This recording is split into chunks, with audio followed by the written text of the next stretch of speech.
ശബരിമലയിൽ ഭക്തജനത്തിരക്ക്.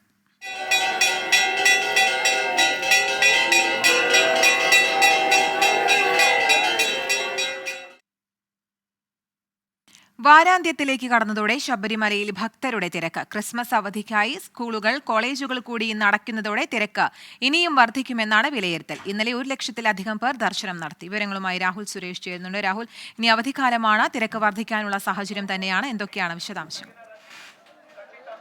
കീർത്തന, തുടർച്ചയായ 4ാം ദിവസവും ശബരിമലയിൽ വൻ ഭക്തജന തിരക്കാണ്. സന്നിധാനത്തെ ഫ്ലൈ ഓവറും ഒപ്പം തന്നെ 18ാം പടിക്ക് താഴെയുള്ള വലിയ നടപ്പന്തൽ നിറഞ്ഞു കവിഞ്ഞ ഭക്തർ നിൽക്കുകയാണ്. നിലവിൽ ഭക്തരുടെ നീണ്ട നിര മരക്കൂട്ടം വരെ നീണ്ടിട്ടുണ്ട്. സന്നിധാനം മുതൽ മരക്കൂട്ടം വരെയാണ് തീർത്ഥാടകരുടെ നീണ്ട നിരയുള്ളത്. ഇന്നലെ മാത്രം 95,326 പേരാണ് 18ാം പടി ചവിട്ടിയ ശേഷം ദർശനം നടത്തിയിട്ടുള്ളത്. 18ാം പടി ചവിട്ടാതെയുമുള്ള ആളുകൾ ദർശനം നടത്തുന്നുണ്ട്. അങ്ങനെ വരികയാണെങ്കിൽ ഒരു ദിവസം ഇന്നലെ ഏതാണ്ട് 1 ലക്ഷത്തിലധികം ആളുകളാണ് ദർശനം നടത്തിയതായി കണക്കുകളിൽ പറയുന്നത്. പതിവ് പോലെ പമ്പയിൽ ഉൾപ്പെടെ കടുത്ത നിയന്ത്രണങ്ങളാണ് ഏർപ്പെടുത്തിയിട്ടുള്ളത്. പമ്പയിലും നിലയ്ക്കലിലും ഉൾപ്പെടെ ഇന്ന് നിയന്ത്രണങ്ങൾ ഏർപ്പെടുത്തിയിട്ടുണ്ട്. അതിനുള്ള പ്രധാനപ്പെട്ട കാരണം നിലവിൽ സന്നിധാനത്ത് ഉൾപ്പെടെ ഇന്നലെ രാത്രിയിൽ ദർശനം നടത്തിയ ആളുകൾ വിരിവെച്ച് തങ്ങുകയാണ്. ഇവിടെ നിന്നും ആളുകൾ മലയിറങ്ങാതെ കൂടുതൽ ആളുകളെ കടത്തിവിടാൻ സാധിക്കില്ല എന്നാണ് പോലീസ് ഉൾപ്പെടെ പറയുന്നത്. ശബരിമലയിൽ തീർത്ഥാടക തിരക്ക് തുടരുകയാണ്. രാഹുൽ സുരേഷാണ് കൂടുതൽ വിശദാംശങ്ങൾ നൽകിയത്.